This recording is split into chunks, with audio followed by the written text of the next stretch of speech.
বিদ্যমান রাজনৈতিক সাংস্কৃতিক পরিবর্তন ও সামাজিক চুক্তির পুনর্বহালের মাধ্যমে বৈষম্যহীন এবং সমৃদ্ধ বাংলাদেশ গঠনের লক্ষ্যে সংগঠকদের সাথে মতবিনিময় সভা অনুষ্ঠিত হয়েছে।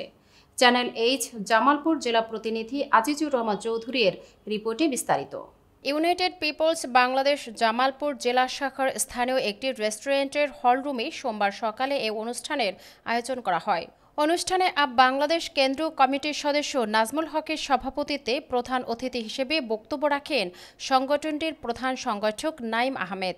এ সময় আরও বক্তব্য রাখেন ইউনাইটেড পিপলস বাংলাদেশ জামালপুর জেলা শাখার communication team member Atikur Rahman, Abidur Rahman সহ আরও অনেকেই। বক্তারা বর্তমান বাংলাদেশ পুনর্গঠনের জন্য নানা বিষয় নিয়ে জেলা সংগঠকদের সাথে মতবিনিময় করেন।